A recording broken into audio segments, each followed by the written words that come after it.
Hello, good evening.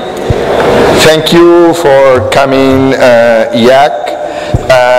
Tonight we have the latest lecture of the Master in Advanced Architecture, the year 2010-2011. And for this event we invited Peter Cook. I would like to make before some short announcement, because next Monday, 27th, will be the presentations for the group of Marta Malé. You can see in the website, but those that are interested to visit and to be here during the presentation, you are more than welcome. On Monday 27th will be the presentation from Marta's group. On Wednesday 29th will be my group with self-sufficient buildings, and Thursday 13th will be the final presentation from Willis Muller group. On Saturday 1st will be the graduation ceremony. We'll be here around 6 o'clock, and after that will be a party in the beach. And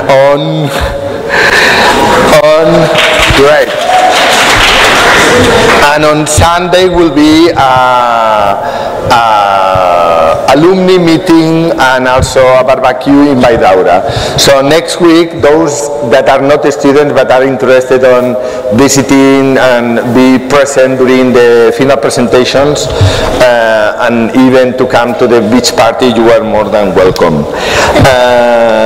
So today this year we have very interesting people as lecturers. We have Shigeru Ban, we have Peter Eisman, and today we have Peter Cook, that is, for those from my generation, is one of the reference of the, in some moment of the history of architecture, when architecture was important, a kind of heroic moment where architects were not just kind of making buildings, making icons, trying to be just the representation of the scenography of the construction of the city, but a moment in the history when architects were really thinkers, were those that were provoking changes in the society.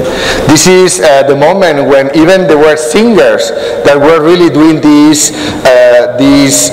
same category of architects. Peter Cook was in London when the Beatles were playing music, and music was important also for the manifestation of some social and political changes. And at that moment, people like Peter Cook and the group of Archigram were drawing the future, were thinking the future in a very positive moment. When I was architect, I was a student of architecture in the 80s, somehow this was over. Architects and professors were talking about the history, the postmodernists was talking about the history, the past, and the most advanced situation was produced in places like in Barcelona, that at that moment were not talking about the future, but were talking about the present. And they were really able to transform the city into something that we can see here that was fantastic. But the future is back. Right now, the only way that we can think about what we should be doing, what we should be thinking, why we are here, why we want to be architects, is because the cities, the world needs some kind of revolutions. We see people in the street that are making demonstrations, and somehow we are, let's say, looking, if we look to the history of innovation of architecture, for sure we should be looking to the work of Archigram and the work of Peter Cook. The good news is that Peter Cook is not only history that he is, but he is present. I mean, he has been working as an architect, and he has been developing projects. He will be showing today project that he has been developing in Madrid, in fact, recently. And in fact, in the last years, he built the Kunstmuseum in Graz. That was one of the also most interesting buildings built in the last last 20 years.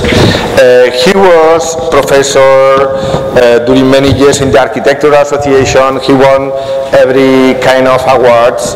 But for me, what is really relevant is that because future is back, we thought that it would be great to finish this year's master program with the inspirational figure and the inspirational talk from Peter Cook. Thank you for coming. Thank you.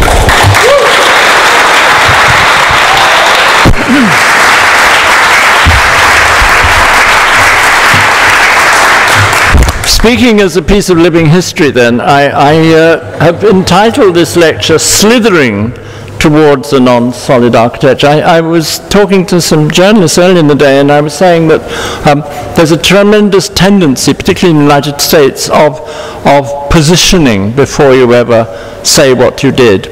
I'm going to show what I did, and you have to draw your own conclusions as to whether my assumed very dodgy position of a non-solid architect holds good, and if it doesn't, I don't care a damn, because it's just a way of trying to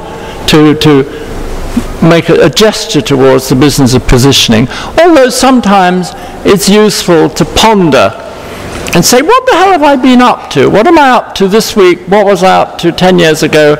And does it link with anything else? Anyhow, enough of that, straight into the stuff. Of course, I realize that I'm right by the side of the sea here in Barcelona. And I was born in a much more primitive seaside town. I lived in two more English seaside towns. I even did my first architectural studies in a seaside town called Bournemouth. But one of the seaside towns I lived in is a little one on the east coast of England called Felixstowe. The picture on the left is of a fun fair. I think it's still there. And I hadn't realized, but at the age of 13 or so, when I lived there, and I lived in lots of towns, but I lived in this place, and I realized the fun fair really remained in my mind. I didn't know why, but if I look at it very objectively, the fun fair, the helter-skelter, not the greatest in the world, but a helter-skelter, is a primitive form of megastructure. Underneath it is a sort of crazy house. Now you have Gaudi, you have the real thing in town, but in Felixstowe we only had this crappy little cardboardy kind of thing, but it was like unlike any architecture I'd ever seen. And next to it was a piece of what I would call East of England Art Deco. So at this age, when I didn't even know what I was up to, I was exposed to a megastructure, a piece of expressionism, and some Art Deco, which wasn't bad for a little town of 12,000 people somewhere in the eastern part of England. When I was a bit older, we moved to a larger town, which was Bournemouth, which had this, and I used to go up and down the cliff in this contraption, the cliff lift. At that time, people didn't say that is a piece of technology. You just went up and down. You paid a penny, you went up. You paid, if you were stupid, you paid another penny and went down. And it was technology. It was 19th century technology, probably, but it's just a cliff lift. And I think these things you absorb. I didn't say, now it is a megastructure, now it is decoration, now it is expressionism, now it's a mechanical device which supports the city. It was just stuff, it was just around, I just lived in these places. But I'm reminded of this when, you know, this is a project we did 2 or 3 years ago for a competition for a bridge. The bridge is meant to connect, is meant to be a footbridge connecting two sides of a river in the Balkans somewhere. In Skopje, actually, and you can see from the section that the people on the right-hand side are enjoying a glass of Slivovitz up in the bar. The excuse for it was that the cabin was actually a kiosk so that children could have an ice cream as they crossed the bridge. And basically the competition was for a bridge, a footbridge. And we said, that's a bit boring. And I, because I love kiosks, I said, why don't we put a kiosk on the footbridge? And then Gavin, my partner, he said, that's a bit boring. Why don't we make the kiosk move? And then I said, why don't we put a bar on the top of the kiosk so that at night, like the steps come down? And we invented this thing way beyond the brief. Of course, we didn't win the competition. In fact, They built a very ordinary concrete footbridge, so I'm told. I don't want to know that. The point is that you can't help combine these things. You can't say life is more than just crossing a fucking river on a concrete trough, for goodness sake. So here's the project.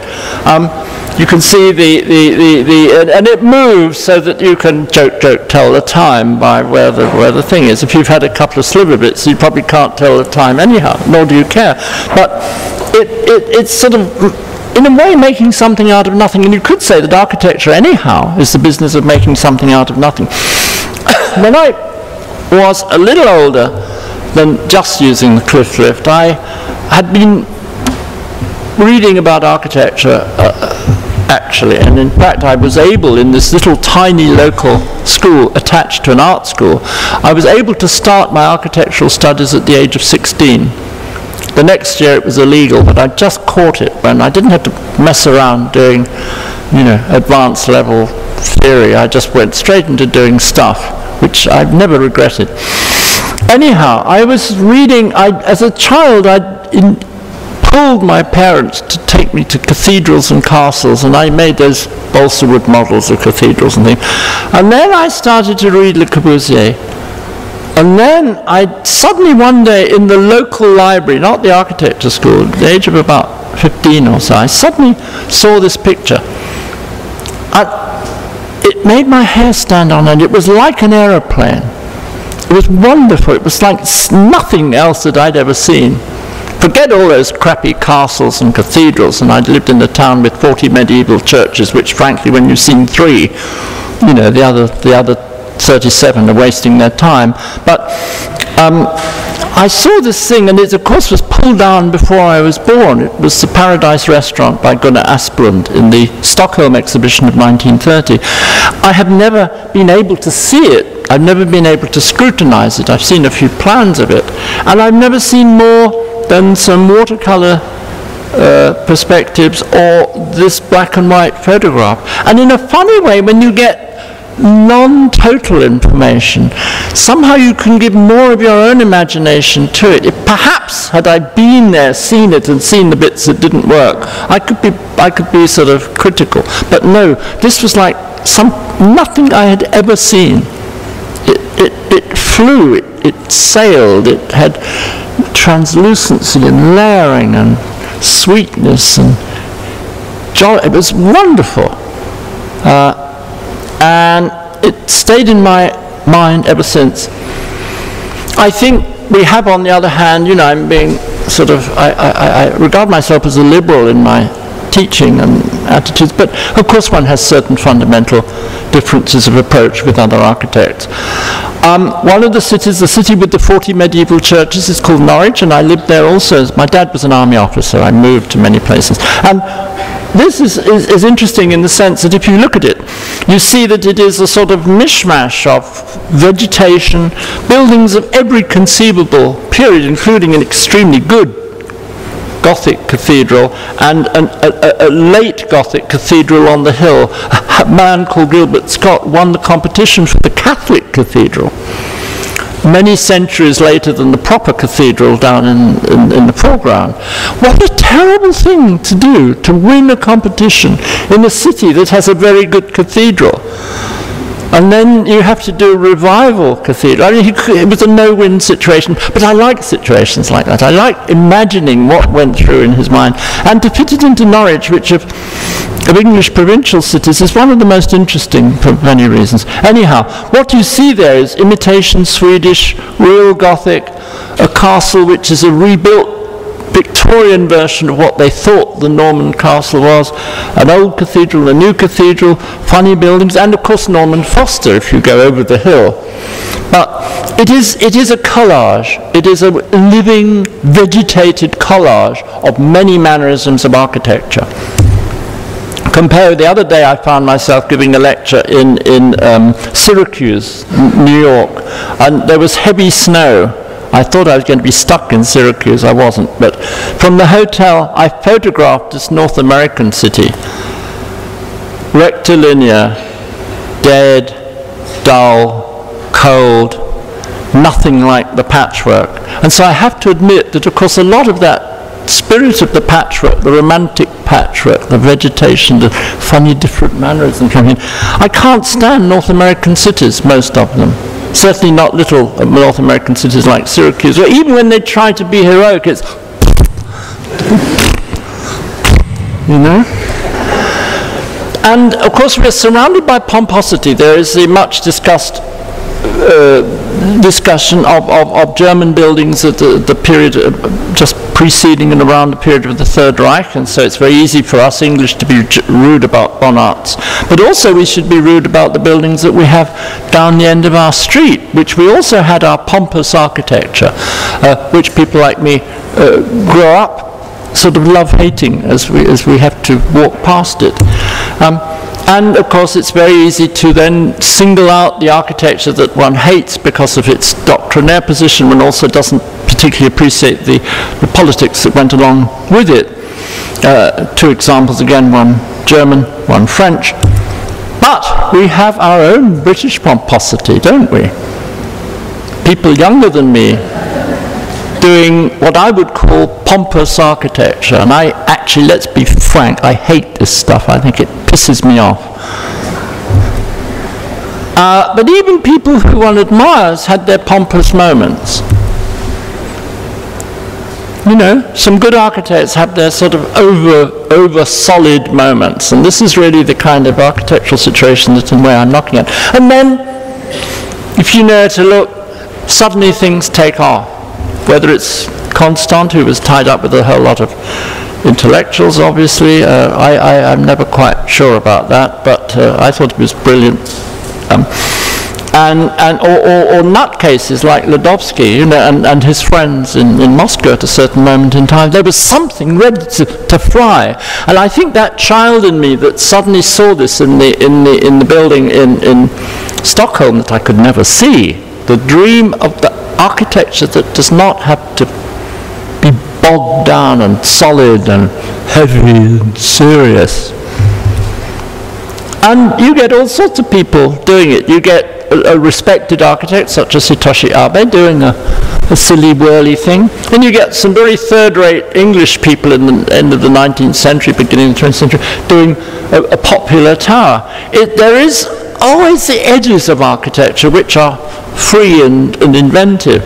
The mainstream tends to be thick. And, you know, there was, I deliberately put a third-rate Viennese 60s, 70s project in, not the famous ones by Kolb Himmelblau or I have a later Himmelblau on the right, but there was a lot of funny stuff going on in the period when I was first teaching and growing up, where in Italy, in Vienna, in Japan, in England, sometimes in Paris, there were funny guys doing I'm afraid it was mostly guys at that time. Funny guys doing funny things, and we were sort of hidden allies, and we got to meet each other and said, hey, that's a great idea, even if you didn't think it was that brilliant. You were on. There is a sort of partisanship, of course, which was running around at the time of Archigram and just afterwards.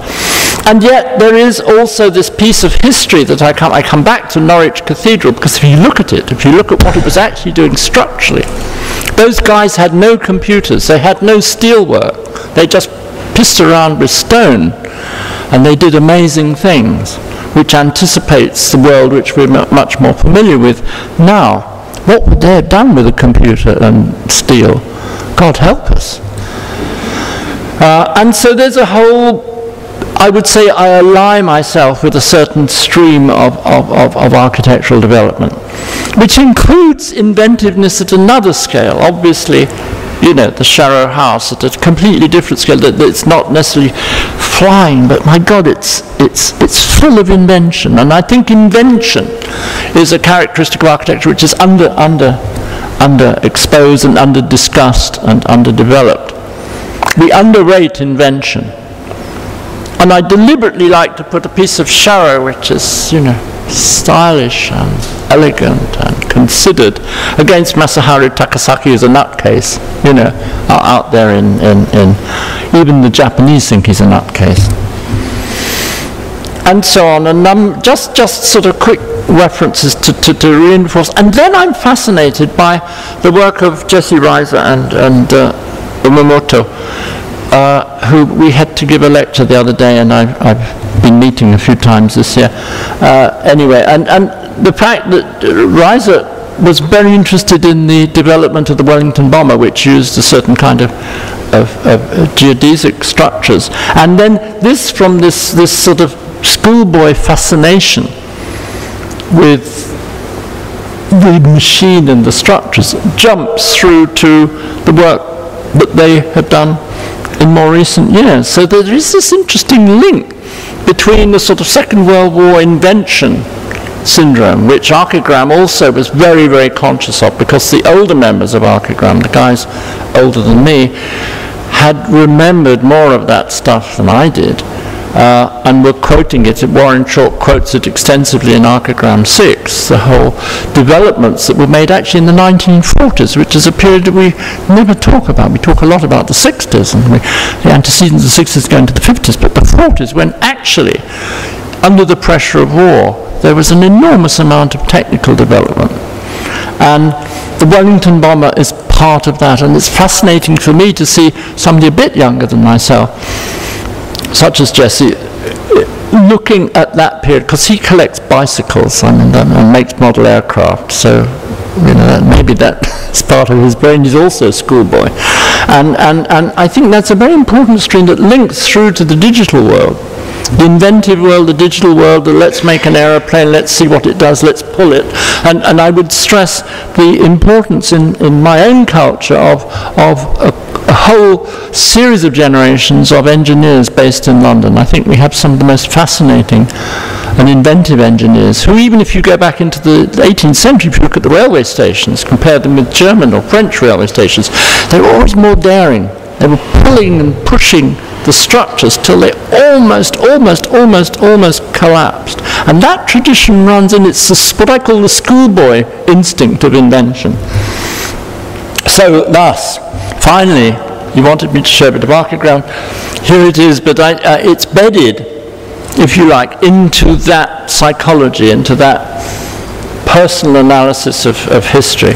And it is an invented piece, a megastructure, perhaps remembering that switchback in Felixstowe, perhaps remembering toys, remembering the cliff lift, remembering the lightness of the Russian endeavor. And then you can read about what it actually says that it's doing, which is, my day job at that time was actually working on prefabricated housing. And this was, in a sense, a cri de coeur which said prefabrication does not have to be boring. Doesn't have to be roof, panel, panel, panel, panel, panel. And then in the slightly more developed version of the plug-in city, it starts to involve other notions of the movable building, the extendable part, the umbrella, because after all we come from a colder, wetter country than you, and it's useful to have covering in the winter, and so things can move and cover and so on. But I was always very pleased that the pitch of the escalators was the correct pitch. There's a bit of the old pragmatic English, let's make it buildable. And I do feel that this would have been buildable. The structures probably worked, and the escalators were at the right pitch, and even the travelator, though I built a travelator since, it's probably a little bit steep, it's not too bad. And then notions of the melting. You see, I think that one became interested in the alternative to the house, the capsule, the camp item, the thing that you could carry, like Mike Webb's crucicle, that you carry your bed as you walk, right, in the biblical sense. The anti-house was in love with the tradition of the house. The anti-city was in fact a comment upon the succession of the city. The anti-vehicle was in love with the vehicle. The anti-furniture that becomes the vehicle was a way of by demolishing and then recreating. And all the time one was being, I think, very, very architectural. So that the instant city which comes to your town like a circus suddenly blossoms overnight was bringing the spirit of the metropolis to the most provincial place, bearing in mind that I am originally a provincial. I think that one's own psychology, all the time since I've been a teacher, which is 40 odd years, I'm always fascinated by the psychology of the people I'm teaching. I can't treat them as ciphers. I need to know the gossip. I need to see who they hang out with. I need to see what they do with their lunch. I need to see, I see, yeah. And the Instant Village was was a flick of the wrist, you know. It was an afternoon drawing where you said, hey, you can have a village, you can move, we've got amazing hovercrafts being developed, let's stick the village on the hovercraft. Oh, we've got inflatables, right. There you go. End of conversation. Why look for more? Why make it more complicated? Or the portmanteau object or device of the tower. I suffer from heights. I don't like being up more than about 14 stories. You know, if they book me in a hotel on the 22nd floor, I'm a bit nervous and shut the curtains. Don't like it. I'm very nervous. But I love designing towers. Now there's an anachronism for you. Weird. Nobody's commissioned me to do a tower, but I'm fascinated by them as a device. As a rack, rather like this stuff is a device, you know. Wow, you see this beam, I mean, it's one of the best places I've lectured in for a long time. There's that damn track and beam and stuff in it. Wow, what can you do with that? Hey guys, what could you hang off it, plug into it, pull it, drape from it? Wow, move it, swing it. It's a tantalizing, you can't just leave it there, sitting there. And so many years ago, on the left, whilst working for this building contracting organisation, which, long story, haven't got time to tell you, but we were working for this building contractor called Taylor Woodrow, and we had an internal competition to design a tower, which they thought maybe they could build in Canada. And I won this little internal competition, and Dennis Crompton made the model, and I did the drawings, and we did this Montreal tower, which is a kind of collage. It is like it's like one of those columns that you put clothing in, you hang clothing on, and an umbrella and a cloth and a hat and so on.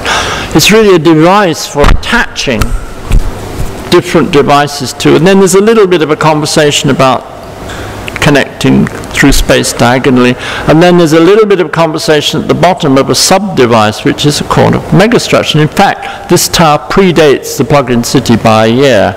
So the plug-in city drew from aspects of this tower. But the tower is very useful.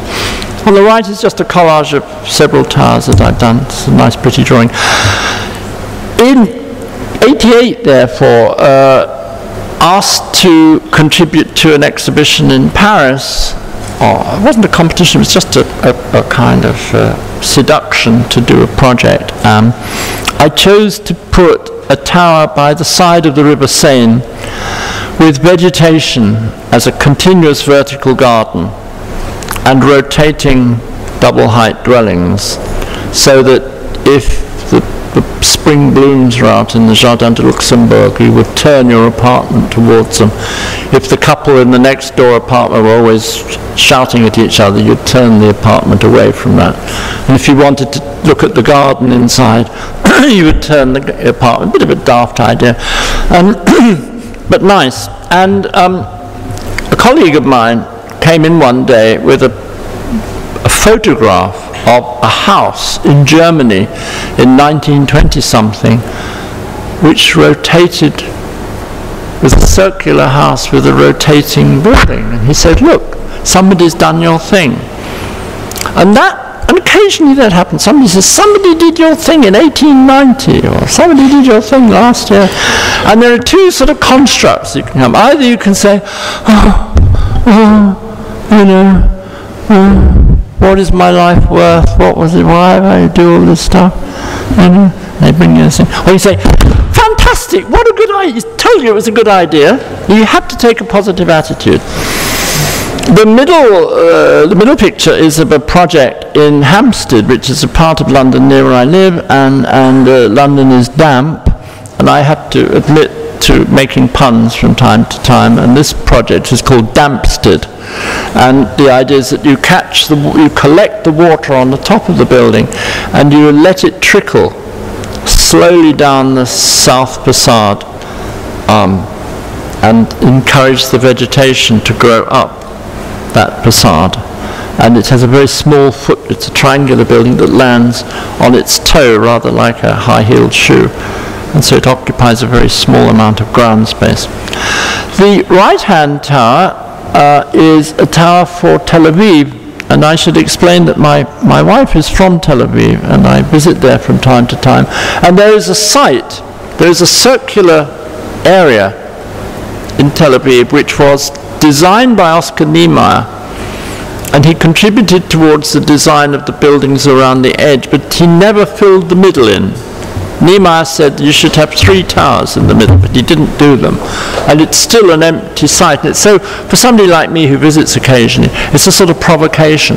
I quite often do tower projects for places that I've visited many times. Nobody's ever commissioned me, but I like to feel if I've been to a city for more than a month, I start to get the sniff of it, and I like to do a tower. It's just the sort of thing I do.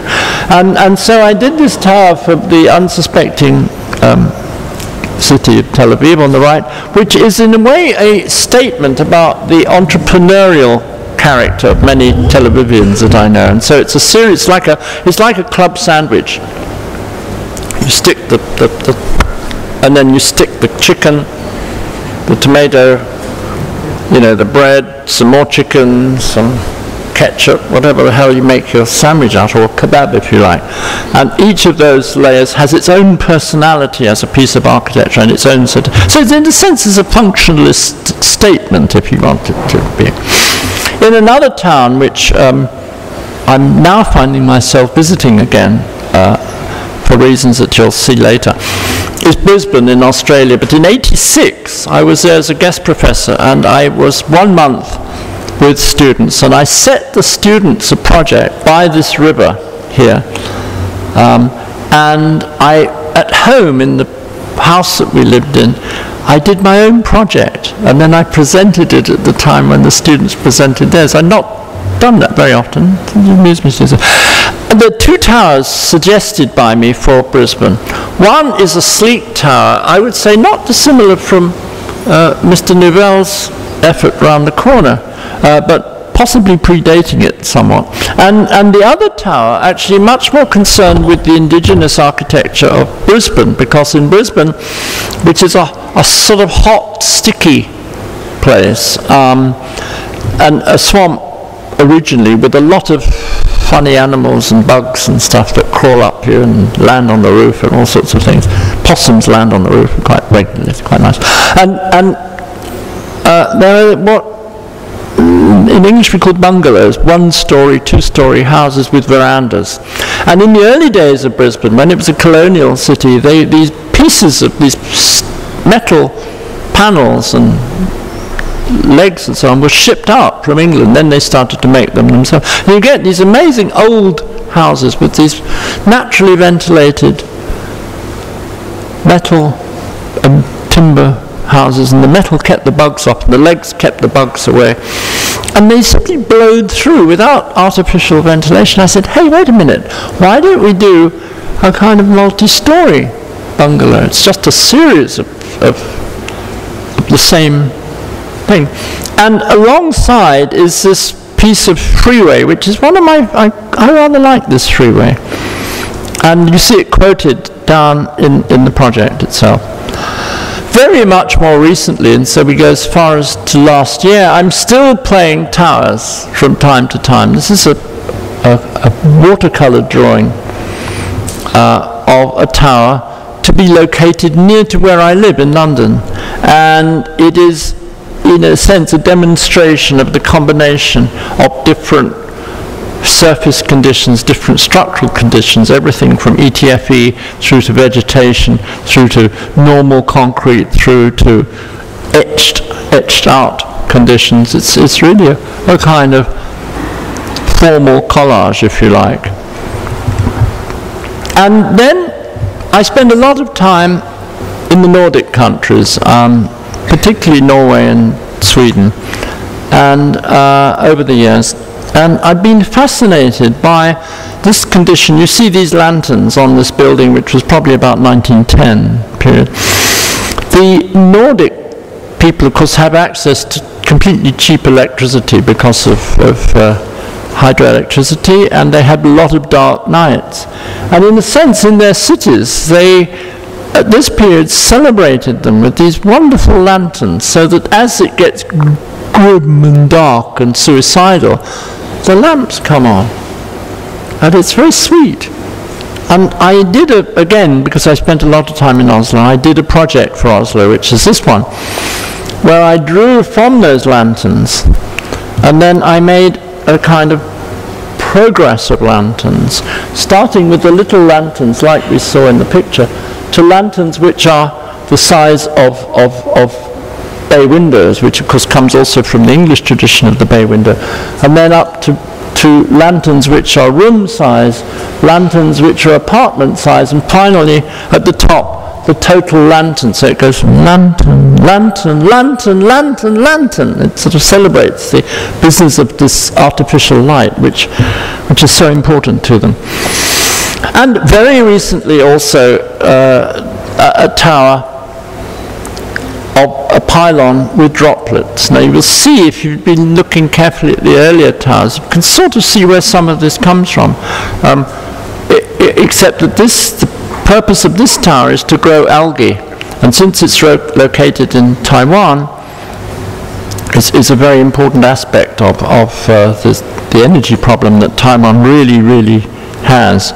And the droplets hang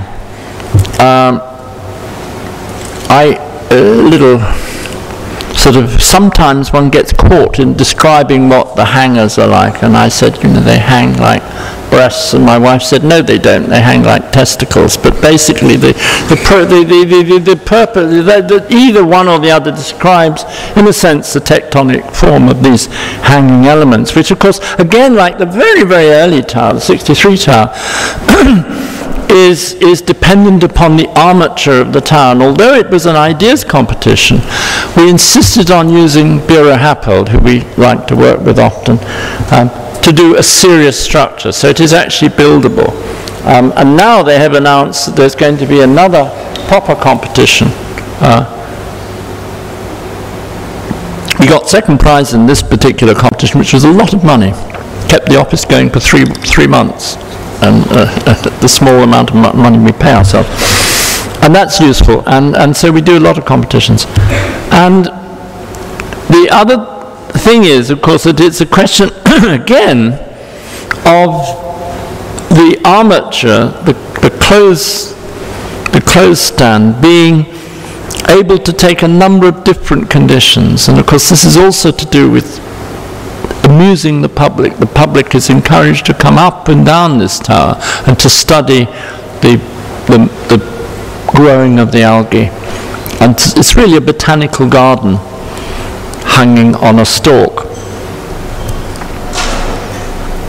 And here we see also part of the actual structural system, which is really three pylons.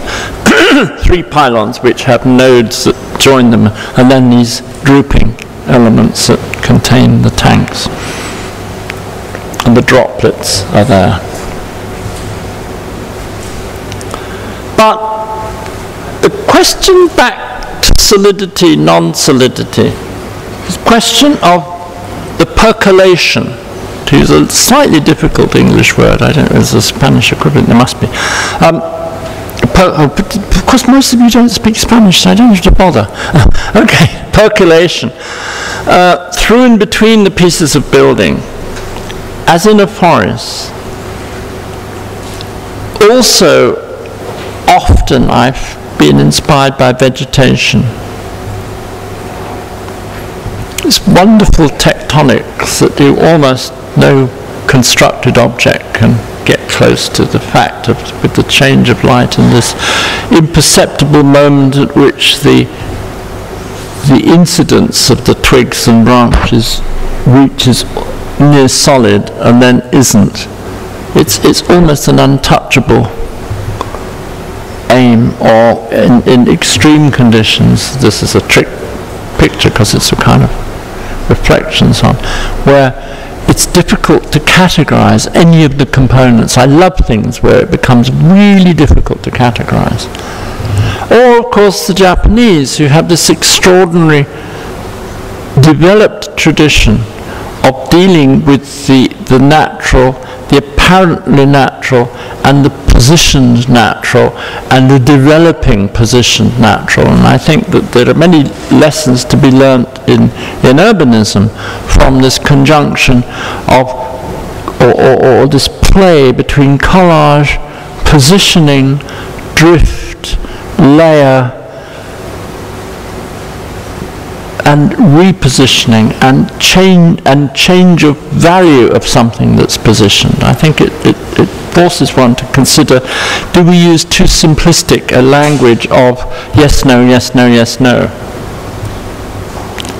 In a project that I did with Christine Hawley some years ago, we had this notion that what was more important was the shadow cast by an object than necessarily the object itself, and we contrived this project which we called the Shadow House, where the shadow, it's a model. In the photograph you can't always tell exactly what is the actual piece of metalwork model and what is the thing that's the cast shadow from it, and that was quite deliberate. In another project, of course, one was interested in metamorphosis, and over the years I found myself doing probably once every 6 or so years a metamorphic project, one which starts as does this vegetated house, and we see the plan, and on the right hand side we see the little sort of vignette. We see it in the early stage where there is a bed and there is some vegetation creeping towards it, and there's a living space and a power pack and so on. And then it gets more complex. The vegetation creeps, the power pack gets smaller, the defined territory of whether it's a room or not a room starts to become a little bit ambiguous. And then it creeps even more, and I invoke some very emotive English words such as sloping and folding and weaving and glades and layers and softies, and if you look at the vignette on the top right hand side, it's starting to look more like a garden than a building. And even more, it gets sort of crazy and starts to pull and fold and intense, and then you're growing vines over the kitchen and God knows what, and there are hidden things and wet things. And then it gets totally out of hand, at which point, I've somehow lost the first drawing, but this is the 6th drawing, it gets totally out of control, and I say, oh, stop, hey guys, the project has carried me further than what's left of my logical mind will absorb. And in a drawing 2 years ago, I was investigating the notion of the vegetation and the constructed object as a kind of total weave. I think we come in close on this one, so that there are certain conditions on there where that seems to be vegetation, fair enough. That's territory with a grain, but that's something interfering with it. That surely must be constructed object. This is a constructed object, pretty much. Yes, it must be. It has regular components. But then, what is that? What category does that come into? Yes, natural, but there are some strange things appearing. Perhaps they're constructed objects again. And I deliberately keep playing games with myself. There, of course, is a very naughty object, so that's an object, yeah? But it's deliberately sort of moving in and out of predictability or category. I suppose also I've always been interested, but I don't want to digress too much, in this issue of typologies. What do we mean by a typology? What do we mean by a tradition? What do we mean by a consequence, a typical consequence, whether it's looking at something as a beautiful object, whether it's looking at something as a functioning object, whether it's just looking at cause and effect. And my own view is that cause and effect ought to be a seminar discussion in architecture schools. We never really talk about cause and effect because that's pragmatism, that's news. No. I think it's very important. So that even when you go to a building that we all know well, one sees other people playing at this issue of what is contained space, what is outdoor space, what is the total building, what is the layered building.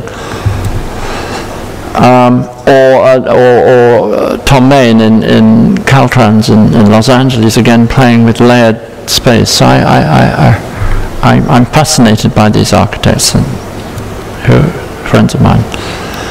Back to 87, one was interested in a kind of structured drape of vegetation, where the vegetation again forms effectively the enclosure, but it's not a finite one, so that it's a layered condition. Or in this crazy project, which was inspired by the cactus develops into a kind of tectonic form of its own. And then we come to a built building. Colin Fournier and I won the competition for this building. I guess many of you have seen it in magazines. It is not high-tech. We couldn't afford high-tech. We didn't have the budget for high-tech. It's what I call crap-tech. It's put together how you could and how you could do it for the money. I've been in Japan several times, and I've looked at what I think there's a good tradition in Japan of what I call crap-tech. If you look at some of the buildings of Ito, Hasegawa, and people like that, when you look at the details of them, they're quite simple. They're bits of galvanized steel that have a couple of bolts, and it looks, and then you cover it. They have a very good sense of layering. They have a very good eye. And you can do wonderful things in crap-tech if you have eye. I think Koolhaas also is, I think if you take something like his early building for the Kunsthalle in Rotterdam, wonderful example of crap-tech, where he just sort of, well, interestingly, he has a Japanese job architect. That was the giveaway. But there's a whole tradition of that, which we say, we look at the Foster details, say, oh, it's a wonderful way going around the corner, but fucking expensive. Whereas the crap-tech, you said, can't get round the corner cheap, leave the corner open. Done. Let's carry on. I mean, it's not quite as simple as that. There are all sorts of places in the Graz building which, if you take the floor off, you know, there's crappy welds and all sorts of funny stuff. You know, but it works. And we had a wonderful one. My other favourite engineer is Klaus Bollinger, who does all he's based in Frankfurt. We sometimes work with him as well, and he's a genius, and he does all Himmelbauer stuff, and he is just, when you work with, you know, it's very important for me to work with really creative engineers. I have an immense respect for, I think some of those engineers are better than most architects I know. They're much wittier, they're much more imaginative, they do stuff that sings. But I don't digress, because, you know, that cutaway wouldn't be what it is without Klaus. When Colin and I did the original competition, we did about 22 columns of about that dimension, because we were just working from first principles. When Klaus Bollinger got on the job, it was 11 columns of that dimension, which makes my point. And there it is, sitting like a dog in its basket. I have to explain that, and people never believe this, but it is actually quite a contextual building. Colin, for many years, had a girlfriend who came from Graz, so he'd been there a lot. And I had been with students or to give lectures probably about 8 times to Graz before we did the competition. So we both knew the site very well. In fact, it used to be the place where you could get a drink at 3 o'clock in the morning, because it's a sort of red light district. The red light district now, due to our building, has moved apparently 3 blocks back. But it used to be a dodgy bit of Graz. So one knew it. You knew that one side of the building has noisy trams, the other's quiet, the other's a funny nooky place, a bit of Baroque here and so. And if you know it, you can be more radical. I believe that if you know the background. Also, I had been a director of an art institution for 2 or 3 years. I had also done a lot of exhibitions. I'd hung exhibitions, I'd curated. I knew being a gallery person from the other side of the desk. So you become, in a sense, poacher turned gamekeeper. You become the guy that says, you don't have to do it that way, because it's not really like that. The book tells you this is where you should put things. Actually, when you're operating, it works like this. And the most important thing in a gallery is to know how to get stuff in and out, because you've got some sort of hypersensitive artist at one end of the building, you've got a customs man at the other end not letting you get the exhibition out of the box, you've got the public coming in, and you've got the printer coming late with the catalogues, and somebody having a fit somewhere, and you've got to keep the building rolling. And that goes through your mind even when you're designing. And with my various colleagues, with Christine, when I work with her, with Gavin, now with Colin, we often make stories up. We make silly English stories about what's going on in the building. We say, and if it's a building in the German area, we start doing horrible, naughty German accents. Otto will come in the back, and he will find that Sabine is with his head making the hit. And if we're doing a Japanese building, I won't go on. I will imitate any of you if I hear you long enough. But the point is, we make the play acting is to do with actually living in the building. We like to imagine ourselves, we invent these funny, and sometimes even draw cartoons of these silly characters doing stuff in our building. You'll see that a bit later. On the other hand, there are heroic moments. There are moments where you will know that I was looking at Russian constructivism. As a student, when I was in the 5th year at the AA, there was a very special, I don't know where I got, no, I haven't used it today.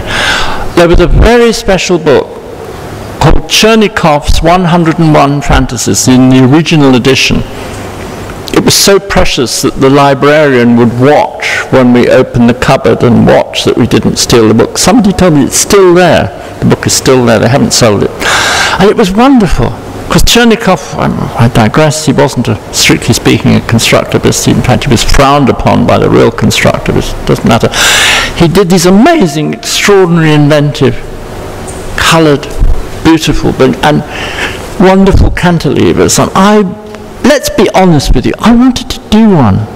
In fact, most of the excruciating discussions were held vis-a-vis the bubble.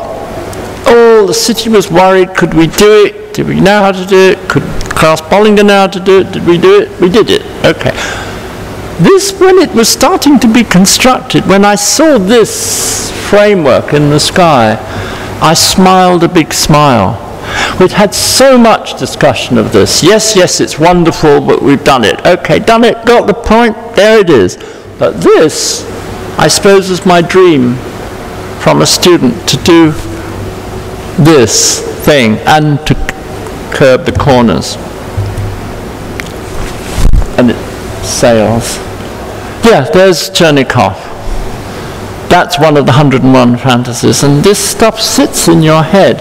When I first went to Berlin in 1971, and Ludwig Leo had done this extraordinary building called the Umlauftank, which is a pink pipe sitting on green legs with a blue building on the top, which is Chernikov realized. I thought, it's possible. There used to be a terrible advertisement in English newspapers, cheap English newspapers, years ago, a very sexist thing. It was about bodybuilding. And there was a wonderful ad that said, "Men, it can be done." And it showed the weedy guy in the first picture and a big muscular guy, same man. They said, "Men, it can be done." And I've always used this phrase. vis-a-vis architecture, men, and women, it can be done. It can be done. Of course it can be done. There are moments in the building when one is involved in translucency, layering. The city got worried that we were spending too much money doing this stuff, and said, no, enough. And then, of course, at night, the pixels come in, it becomes a living facade. It can be programmed, it can have artists program it, it can respond to the number of rabbits crossing the street, or the number of cars parked, or the phases of the moon, or any cybernetic interaction that you care to think of. And the key thing vis-a-vis this, tonight's talk, is really the question of the interstitial space. That it's not just a question of the solid conditions, but actually what I discovered once it was built was that these spaces became absolutely fascinating. In a more recent project, a terminal, which a competition we did not win, one's also interested in dangling solid pieces of architecture into a non-solid condition. They hang out in space. The components hang loosely together. We move up under the components, and they fly out in every direction. And the eventual composition of the building, if you that, the roof view, shows that there are a series of slippages, really, with as much air between them as there is actually solid building between them. And even the ground underneath just slithers in amongst the built form. One's always been interested in this wafting and waving and hanging. In a project for Spain, a piece of urban design that I did together with Salvador Perez Arroyo,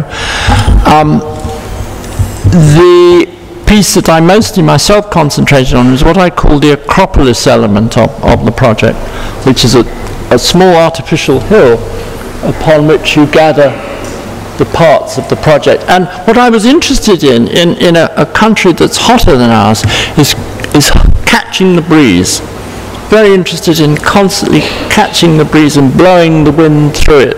And also the other thing I was very, very interested in, speaking as a provincial, is that the little town can actually have an ambience. What it gets more and more boring is the fact that even in Pinto they can get in a train and be in the centre of Madrid, I think, in half an hour. Which means, of course, most of the kids will do just that. They'll get out of the house probably about now, head into a train and head into Madrid. Whereas one still, is it a romantic view? Perhaps it is. One still has a view that the local place could be something.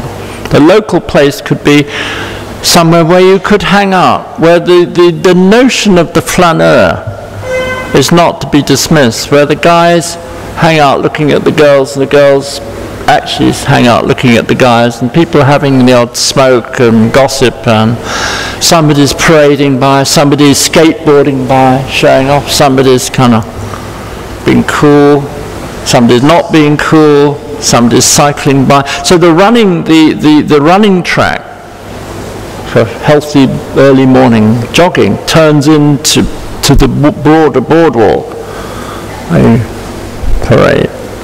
And this is folded under the buildings. This is folded on, and my favourite kiosks. This is the personification of the casual condition, not a proper shop, a place where they might open the shutter and sell you something, whether it's sliver bits or ice creams, but probably some crappy old potato crisps. Doesn't really matter. It's somewhere to hang out. I'm interested in hanging out. And here we have, and then the red thing, which is of course cousin of the Graz building, is the club building. And it even has tennis courts on its top.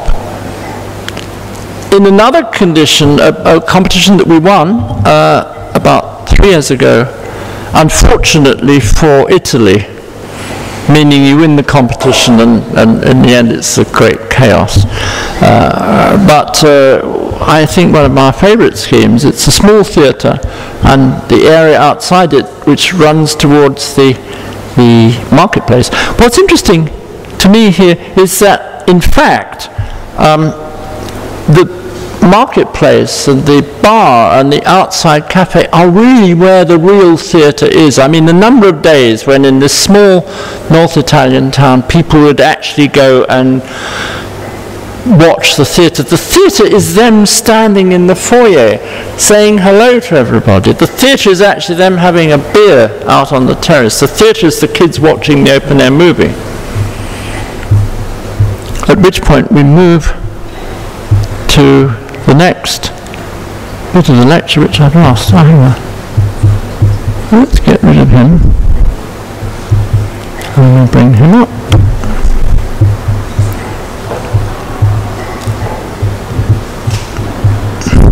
Another area of freedom is colour.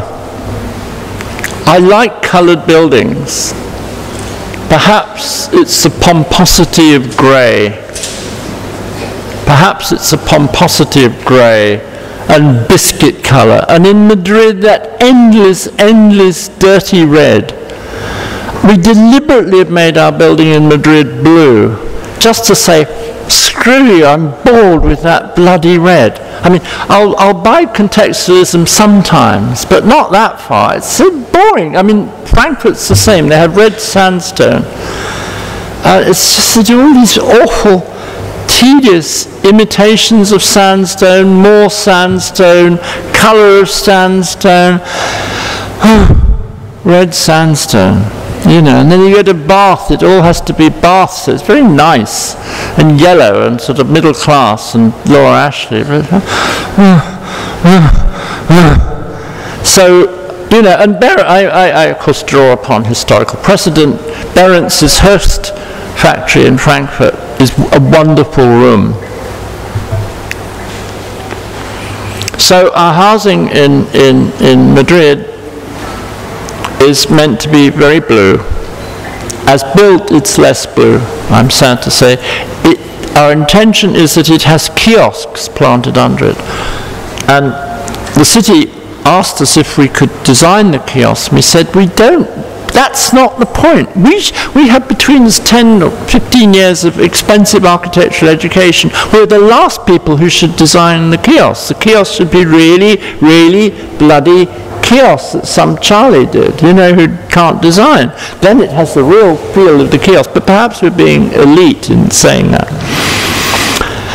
So the notion is the blue building, and the reality of the blue building is on the right, and I will see it tomorrow morning, and I hope it's getting a bit of liveliness at the bottom. That's the notion. So you will see that the Pinto project was actually the forerunner of this Vallecas project.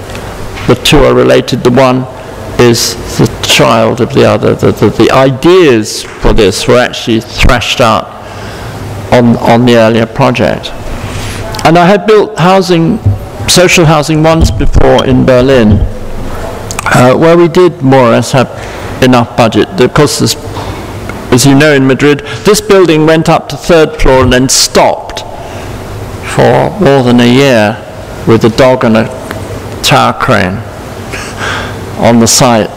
And then one of your contractors here from Barcelona came to the rescue and has completed the building. But with some of the nice bits probably value engineered out. The top was meant to have sports facilities on it, and is a kind of collage, and the bottom is meant to be a weave of these kiosks and little pieces of open space, and I suppose a conscious nod in the direction of Roberto Burle Marx, who I've been a fan of since I was a first-year student, and actually met in Brazil once. And sometimes one does sillies. My wife and I were staying in Santa Monica, which we love to do and contrive to do as much as we can.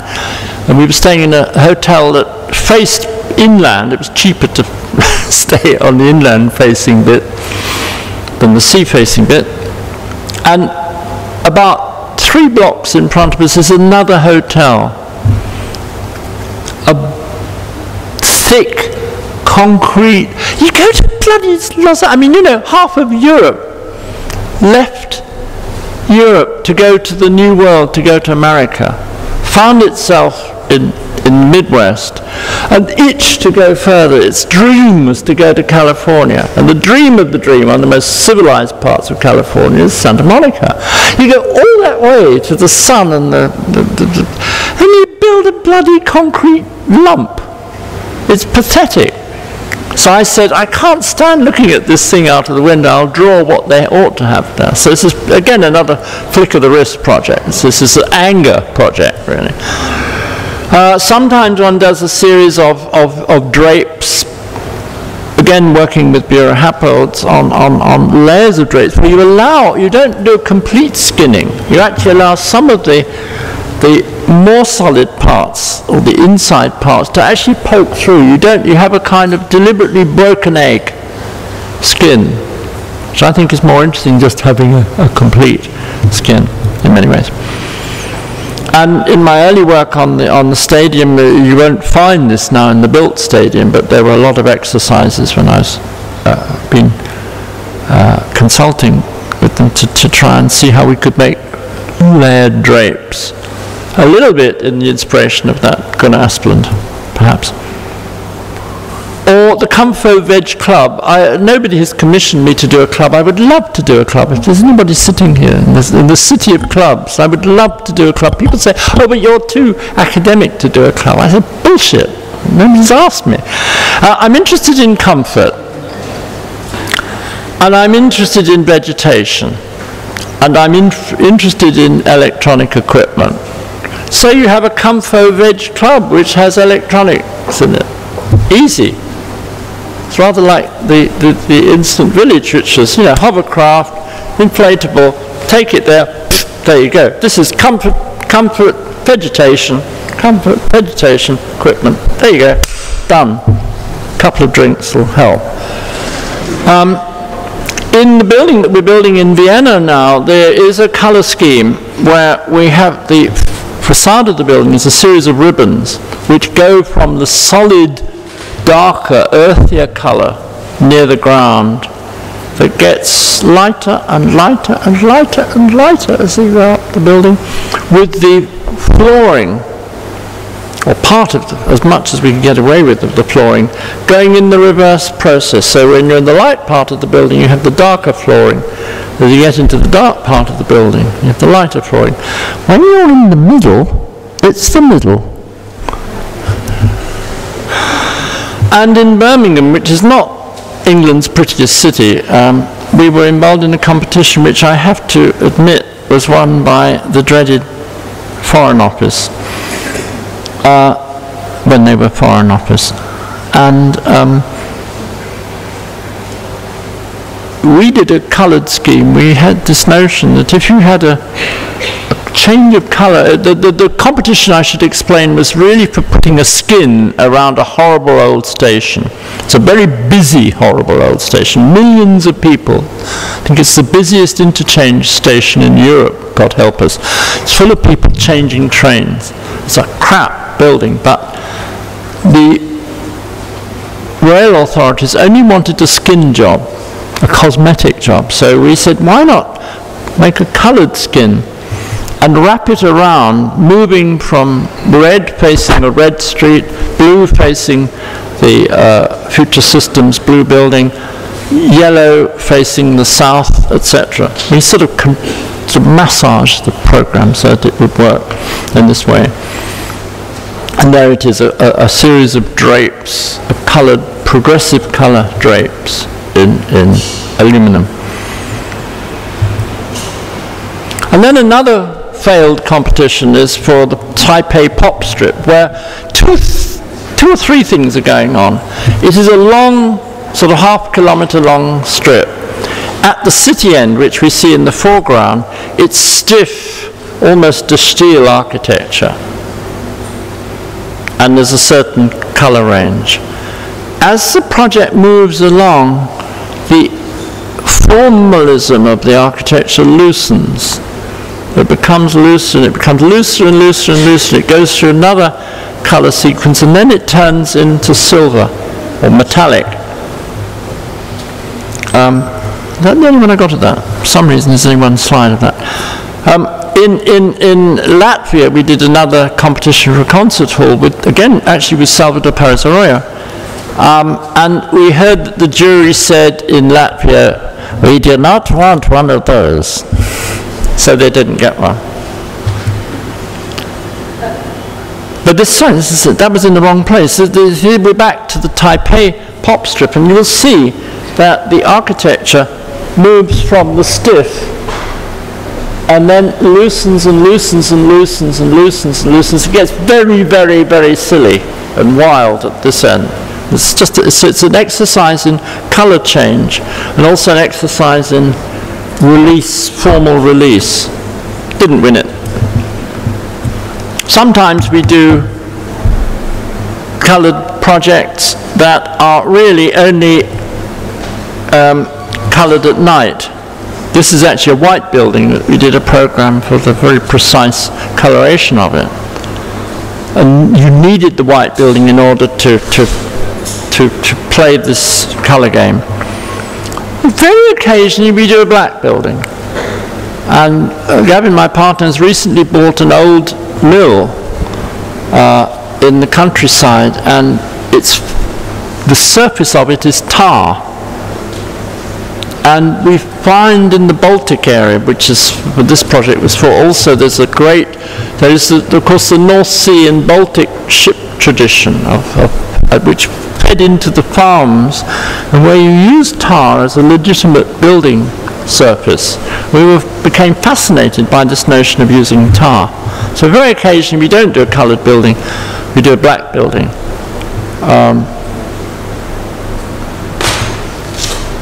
And this building really, it's celebrating the music of Arvo Pärt, who grew up in that town. And it's really concerned also with the light and the interior making the architecture. Light sources, natural.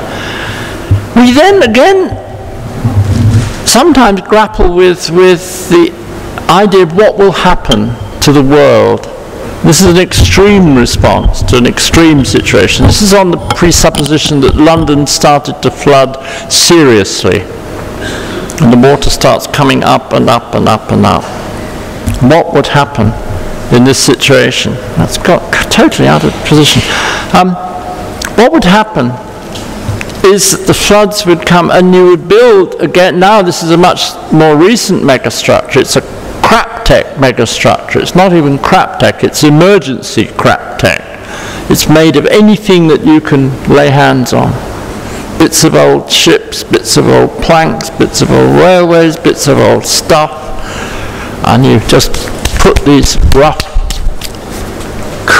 cocoon carcasses up, rather like old tree trunks, sort of hollowed out tree trunks. And they grow up and up and up, and you fly some rain catchers off them. And of course there's vegetation creeping up, and you can see that the interior of the building, that it's really sort of almost do-it-yourself building on the inside. Anybody comes and just sticks in a bit of frame and it's all sort of hanging ramshackle, rather like that platform at the back here, which is just virtually hanging off the. If you imagine that as a typical piece of this section.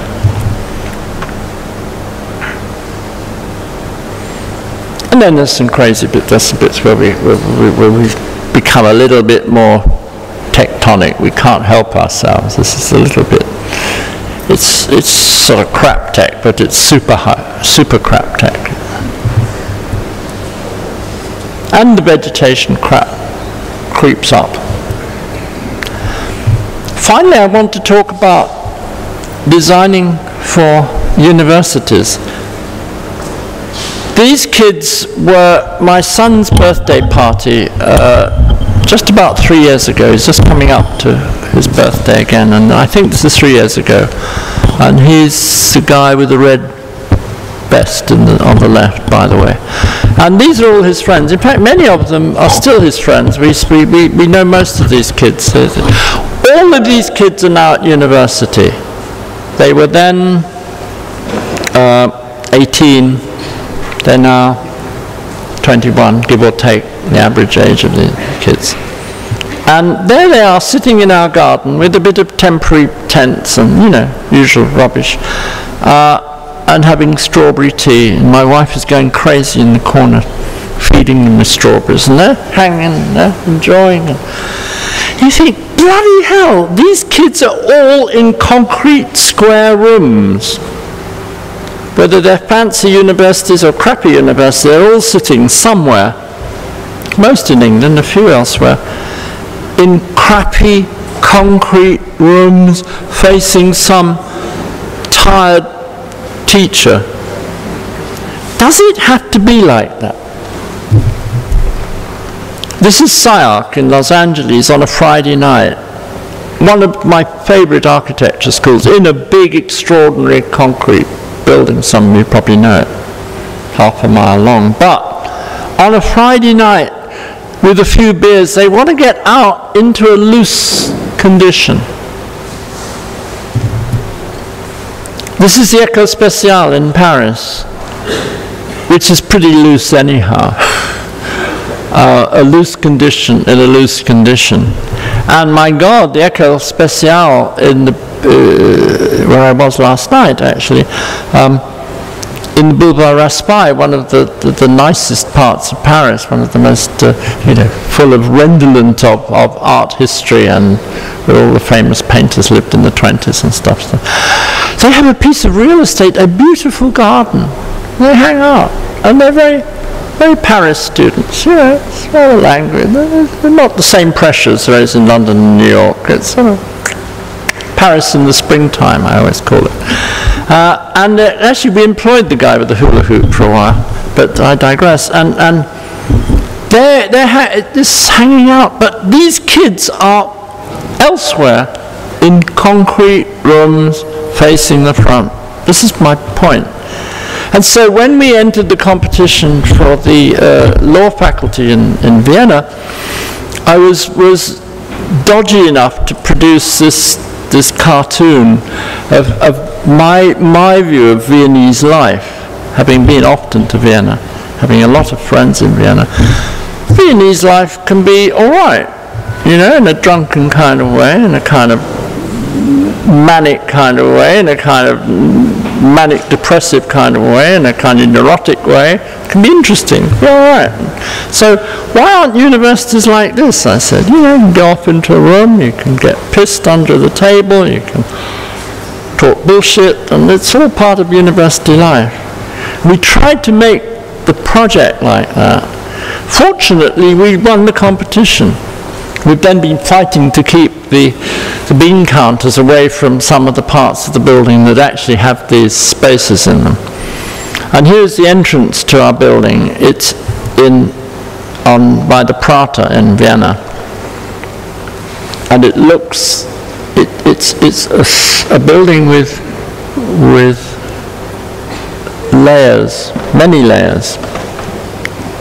Layer 1 is the skin of the rooms itself, which, as you remember, will be having these coloured bands.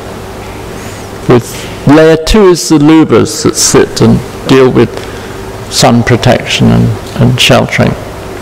And layer 3 is the waft of the trees that were established by the Habsburgs when it was their hunting ground. So you get layer upon layer upon layer. It's round the corner from the famous Prater wheel.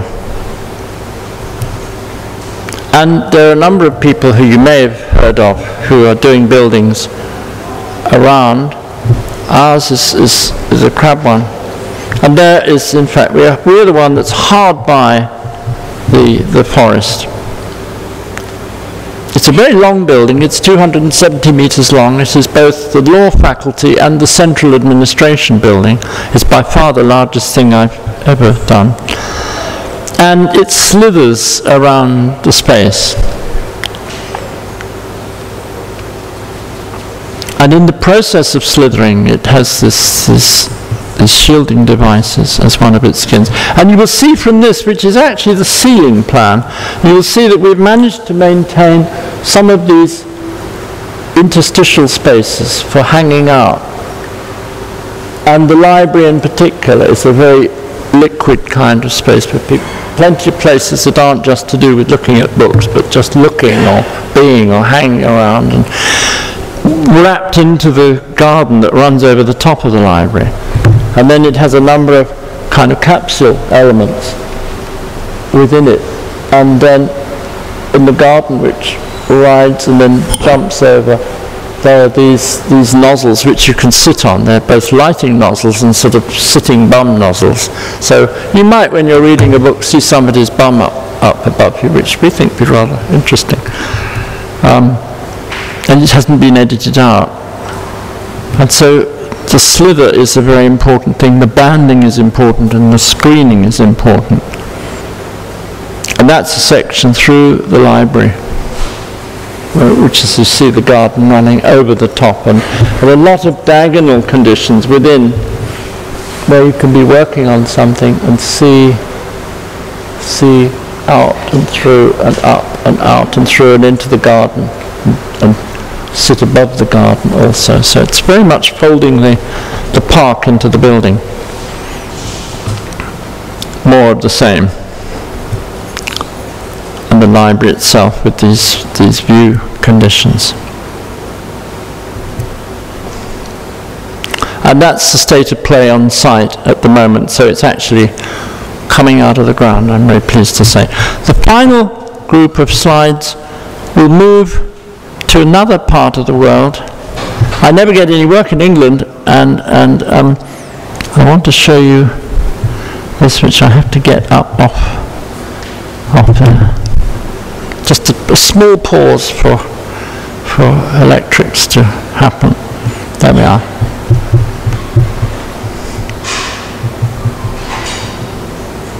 This is another competition win in Queensland, Australia. And again, it is the case of the poacher turned gamekeeper. I have spent probably 40 years teaching architecture. I am now designing an architecture school. I've got my comeuppance. Like with the gallery, after doing galleries, you do a gallery. Now, after teaching architecture, you do the school. Again, my claim would be that you can be more radical if you know the ins and outs of the building, of what really goes on. It is an architectural piece. It's based around what we call scoops, concrete shafts of different sizes to take the kinds of activities that you have happening in the corner there, and the bit there, and the corner there, and the corner at the back you have naturally in this nice old shed. We are making these scoops with different conditions for small crits, dating, funny conversations, better conversations, bits of exhibit and so on, and then they add up. And the scoops form the main structure of the building and define the studio areas, and then actually form a kind of street, but you'll see it all. Here we are on the site and looking down from one of the upper studios. Here we are in the upper walkway looking down into the studios with the scoops catching light. You have to bear in mind this is near Brisbane where I showed you that early thing. It's hot, it can be damp, it gets very hot. You have to be very, very, very careful with catching the breeze, getting as much inexpensive ventilation as you can, natural ventilation. It's a series of components which you see stacked up here, the base component, the outside deck, the strip of toilets and offices, the scoops, the upper levels of the studios, the wrap, and the roof. And all of these, this is the competition stage. We won the competition in January. We got the go-ahead yesterday, final total go-ahead to come out of the ground, hopefully in October. We have to start coming out of the ground, which is very soon. We're quite scared, but we're doing it. It's quite useful having another bigger building on the go that is also an academic building, because we sort of got into the roll of it now. So the building is scoops and wrap. That's the nature of the animal. And then I do a few more funny, silly cartoons, which were done for the competition and did not lose us the competition. There's always this fear that if you do sillies, the jury will take it very serious and say, you are poking fun. But I say, to hell with that. This is what architecture school is about. And this is a very typical parody of a sort of clever dick critic. I question your terms of reference, Barbara, says this pompous person. Actually, it's a sketch taken from IAAC, so I've got the wrong accent. And you can see all the usual characters. The guy who's got this machine that, blurry-eyed, it's probably not going to work. The guy in a panic putting his drawing up, and Barbara not quite reading from her notes nervously. And there is actually the real the real situation at IAAC with the real Barbara presenting her scheme. Here we are looking down the street of the project. This is the left-hand drawing is a very recent one, done about a week ago. It's the latest state of play with the street. And you can see the people sort of hanging around, and then another rendition just moving off the street, looking towards the garden. And this is the notion that however archly tectonic our building is, it wouldn't matter if they paint it or mess around with it, do silly things. And it can be useful to do some real, like you guys do. You do stuff. Difficult with the new building to get the idea that as soon as we've built it, you can bugger about with it. We don't mind. Paint it. Rock a hole in it. Hang something off it. So this is a sort of joke version of that. And also, you can't be following the drawing. It's lost. They've lost it already. It doesn't matter. What the hell? This is another typical architecture school situation. This is rather sort of uptight art historians. Hey, look, guys, you have to accept the point of departure.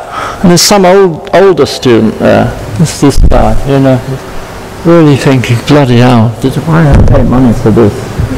And somebody saying, you know, to hell, up on the balcony there,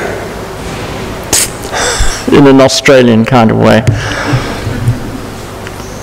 This is a typical situation. A very important thing in any architecture school, speaking as a faculty member, as they say, is to have an escape route. You probably haven't got room for one here, but it was very important when I've been teaching at BA or at the Bartlett to know, the first day you're there, to know the escape route.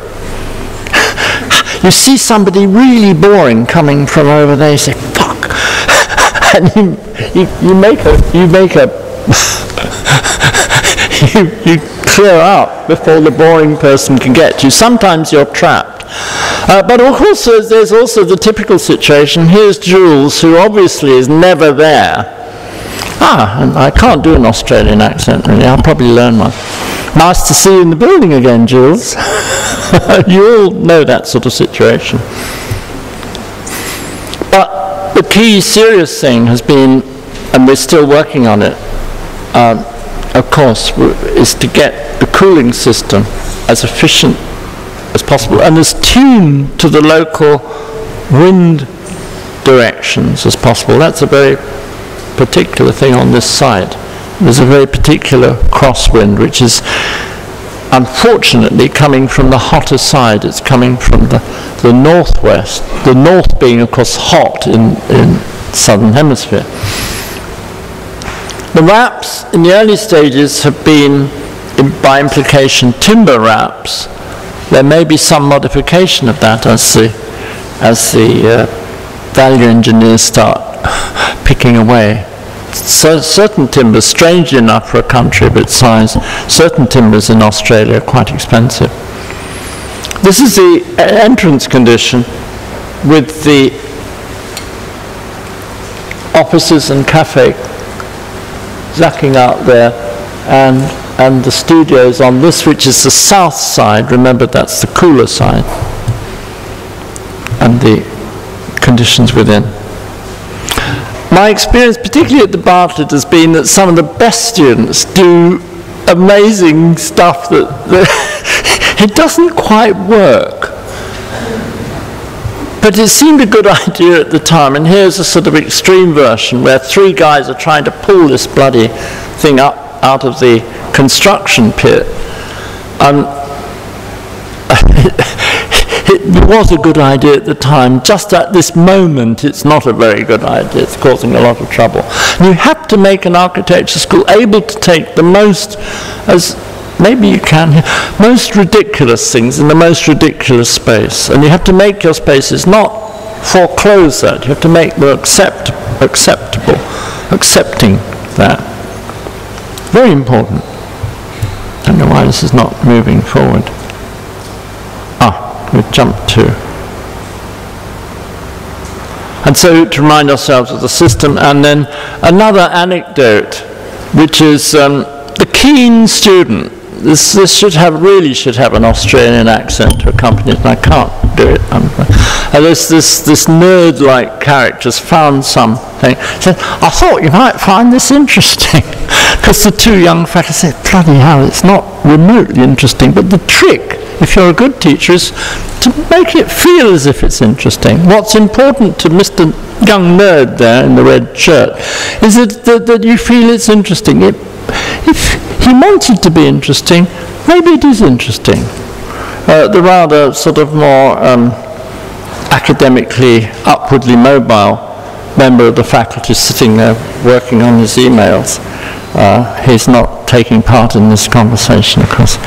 And the construction pit is very important. This is actually a quotation of the Bartlett, where we have had a very good construction pit, where people come into the building and they can see people making things, even on their way to the entrance. We borrowed that idea. And, you know, the business of people being able to sort of discreetly see what's going on. I guess you have that here. You can sort of discreetly see what's going on without actually going in amongst the group. Don't make the group feel as if they're interfering. Recommend a note of that. And of course, that school is a place for meeting people. I have a suspicion that the pathetic guy doesn't stand a chance with that girl, but he's going to give it a go. He's going to hang around in the middle of the night and see what happens, maybe. And this is another typical situation, not just in architecture school, I think sometimes in our studio, where it's late at night, not quite hitting the spot, you know. Another friend giving him a friendly V sign from the stairs as he goes home early. But you've got to make it possible for all of these activities to happen, even for the little coterie computer conversation to happen in an appropriate kind of space. It's not necessarily the same space, though it might be. But very pragmatic things have to be that in the end, you also, at the back of it, have to be a functioning architect. It has to work also. People deliver wood, they make air changes, there's stuff going on. And again, an architecture school is a kind of dating agency, in a way. We originally had it as Kylie and Tom, and then just before we printed the drawings, we said maybe the Australians think we're sending them up if we call the girl Kylie. So we changed it to Josie. We're probably chickening out a bit now. And, you know, these are typical. There are already, even without the building being built, one has in one's mind's eye certain places where certain things would go on. The appropriate place to have the rather edgy conversation that this tutor is having is just on that side of the building, not the other which is more public, but where you can both then escape very quickly. Into the architecture. Remember, it's not just fun and games, it is actually an architectural piece, and I suppose we're being very much the conscious spatial architects. And that an architecture school like you have now is where it's all happening. It's important for it to be a public place. We were having conversations earlier in the day about the need for the architect today to be a public person, to be able to talk about things, present things. The school, in order to survive, even in Queensland, has to be somewhere where people will come. It's not just a sort of studio with a couple of computers in the corner. It's got to be somewhere that's actually available as a and in fact, one of the great things that has happened with the particular university is that they like our building very much and they want to use it also as a main celebratory space. They see it as being a sort of grand place for convocations. It wasn't our original intention, but somehow they say, hey, we want to really use this for events. And there's a bit of flattery to the institution, saying here, yes, of course you'll be on the international network. There'll be people from Princeton and whatever coming by. Of course they will. But in the end, its architectural qualities are, of course, what we come back to. And this is somebody coming, perhaps a large female architect, famous of Middle Eastern origin, arriving with the faculty lined up and saying, oh, I shook her hand, she was there, she said hello, which is always very good for faculty. And there's the same person doing her thing as I'm doing my thing now. And the north facade, which you remember has to be the one that keeps most of the sun out, it is very hot. In the end, though, this is something that goes on in a tutorial situation, I think. The project isn't necessarily inherently a good or bad project. It's how you tweak it. It's how you develop. And as we're designing this building, we're tweaking. So a few weeks ago or days ago, the model on the right was the tweaking of the scoops. And now a later model done about 2 weeks ago, the scoops have been further tweaked, and this model was taken out to Australia to explain those members of the university who couldn't read drawings actually how big it was. They were quite surprised how big it was. We had to put little tables in, despite doing enormous numbers of drawings. You do a model with a few tables. Oh, yes, now we know what we're getting, which is fun. And I've just got a funny little group. So that's to remind you that the project, now the drawings are getting more developed, it's scoops and skin. That's what it's about. Now, I was upstairs. This is a crap drawing. I'm going to move past that one. Well, if you... Sorry, this is a pixelated version. I was upstairs this evening, and somebody showed me that they're doing a thing which is a piece of city with layers of roads. This is a project I did a few years ago based on a visit to Rice University, and I was fascinated by Houston, which is this entirely car-borne city. And I proposed this project where you would have a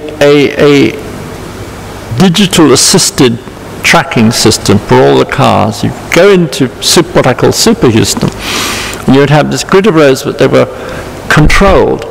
So you could drive into the edge of town, switch on a switch, and read the newspaper, play cards, go to sleep, and you'd be guided to the dialed-in address. And just as you got to near the entrance, a buzzer would go to wake you up. Then you'd lean out of the car and say, "Hey, Uncle Joe, great to see you." So it was more Houston than Houston. Just wanted to show you a couple of things that we're doing. I cannot tell you what they are. They are two different projects that we're doing right at this moment, and I literally grabbed these two pictures on Sunday as I left. So these two things are happening. You will presumably see them in some shape or form. And that's another drawing of that same Houston thing. Crappy picture. I'm sorry, I grabbed it in, and it's not very good, but it shows this system of Super Houston, and then a series of what I call villages, which are like groups of big poster hoardings that run along the road. And then I think the last picture is aspects of us in the studio. So you can see there are people working on projects. There are people arguing and presenting within the group.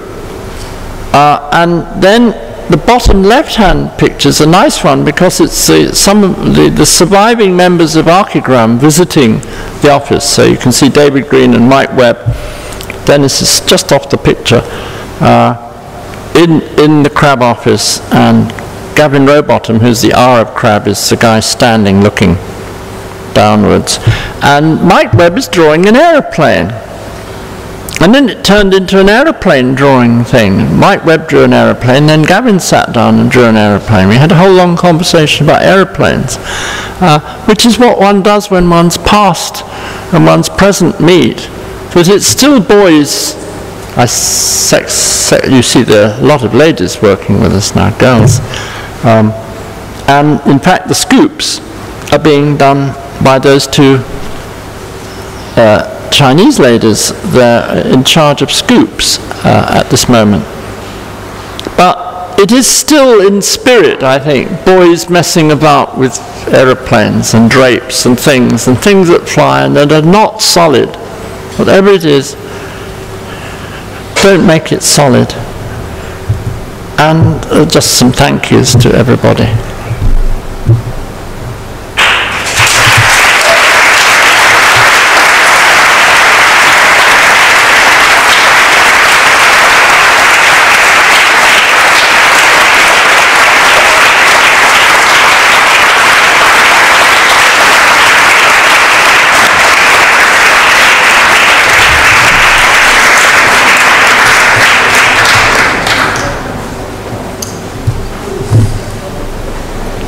Thank you very much, Peter.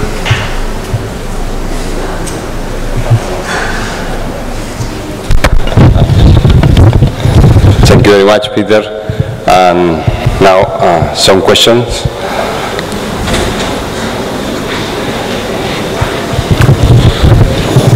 Who?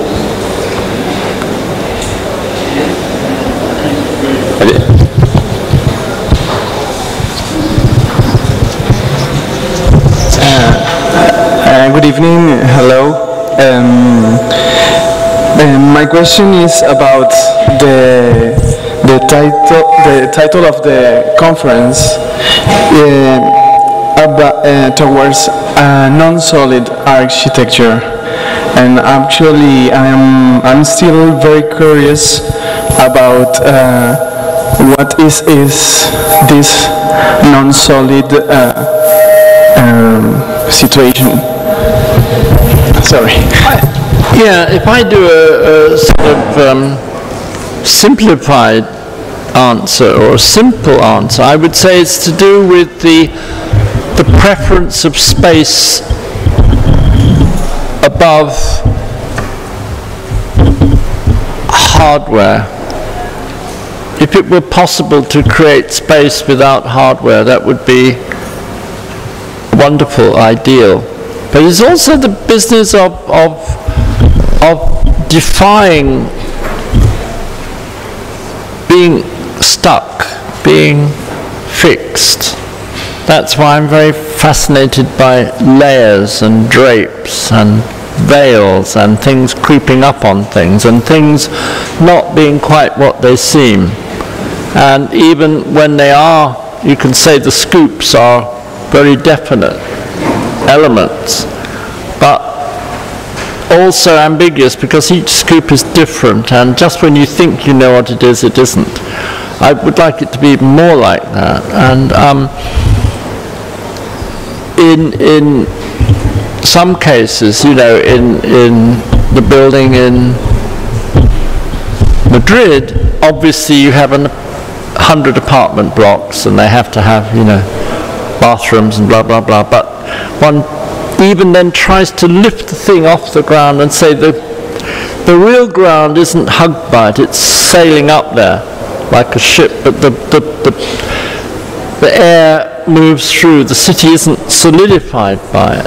And you know, it's very difficult to win because there is climate and there's substance, and people get very worried if you say that wall isn't really there all the time, you can move it, or you can replace it by 3 layers of tenting or something. And it's probably an unachievable ideal. It's probably unachievable, and perhaps I've demonstrated this evening that I'm not even anywhere near to achieving it. But it's in my mind, it's in my spirit, and that's why I say that the pompous architecture, which is very insistent and says, I am here, and I repeat that I'm here, I'm here, I'm here, I'm here, don't forget it. There's a sort of pomposity, I suppose, which I implicitly dislike.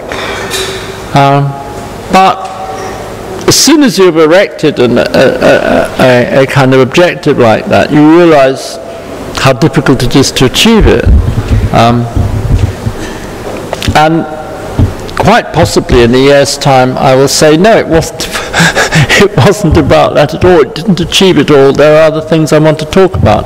I think that's also true, you know, particularly when you have many, many years of projects, some of which I haven't shown you, many of which I haven't shown you, but it's quite curious because you sort of, you run through a certain idea in a position, and then you get a bit bored with that idea, even if you still like some of the projects, and then you say, well, there was another thing that I didn't tell you about that.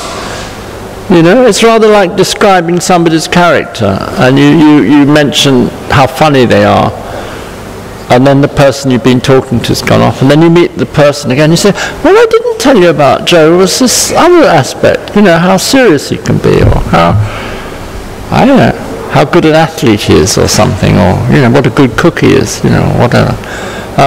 And you come back, you tack back on it, and if you have a long career and you have some projects, I mean, I'm sure some of you sitting here wanted me to show more archigram work, right? The number of questions I've had from you and at lunch and from journalists is about archigram.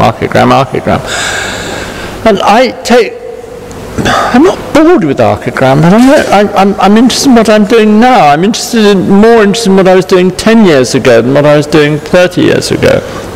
Now that may change, and I might go to some bit of archigram work that I didn't show at all and talk about that as a point of departure. I didn't show much vegetated projects, and I've got lots of vegetated. We've never built a vegetated project, but we've done lots of projects for vegetation. I only showed you a very small amount of that. I got bored with it about half a year ago. I've done all these veg lectures, and, you know, I sometimes set myself a theme as a point of departure, and then can't resist putting something in that wasn't really to do with that. You know, maybe, you know, Graz is pretty solid for a non-solid. There's only a few bits. But you would be annoyed if I didn't show Graz. I wouldn't be showing, you know, I'm a good architect, really, I must show you Graz. If I didn't have it in the lecture, it'd be strange. You know, but sometimes, certainly at places like the A and the Bartlett and SciArc, where I'm more frequently seen, I often give lectures not about my own work at all. I talk about other people's work, or I talk about something that just amuses me at the time. I feel that when I'm on the road, and, you know, you haven't heard me before, and I haven't lectured in Barcelona for probably about 4 years, I'm sort of honor bound to show Graz. I might be wrong there. I suppose that shows a certain degree of insecurity or fact that there is what is expected of you. And the fact of that whole conversation of what is expected of you as an architect. You are expected to have a position. You are expected to wear around your neck what you are known for doing. In fact, until a month or so ago, I had a little phase, probably lasted half a year, of starting any lecture that I gave by showing a picture of Plug-in City and a picture of Graz. And I would start the lecture by saying, this is what I did when I was a young architect, and this is what I did when I was an older architect. Now you can go home. That's what Peter Cook is about. Plug-in City, early days, Graz, later days. End of conversation. Bye-bye. Thank you. Now, anything more that I tell you will be confusing and complicated and ambiguous, and to me much more interesting. But if you want the simple package, that's what it is. Okay, thank you. It's like having a, you know, picture of a Christmas cake. You know, that's what a Christmas cake is. That's what a salad is. Okay. go home. But really, when cooking gets interesting, it's neither a salad nor a Christmas cake. So back to non-solid.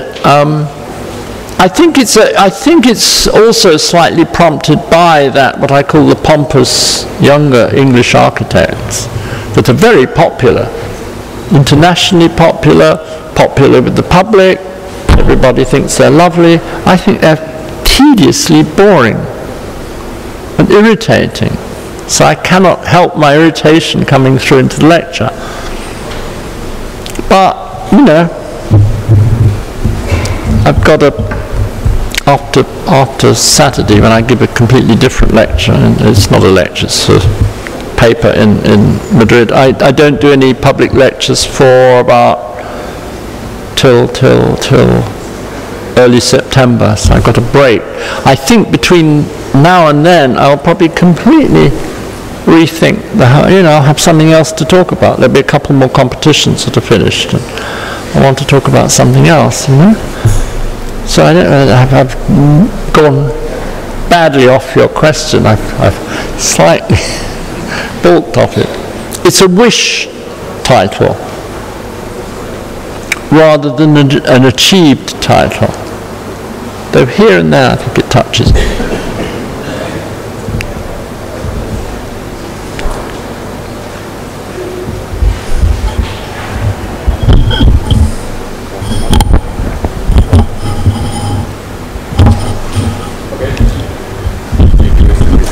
Thank you.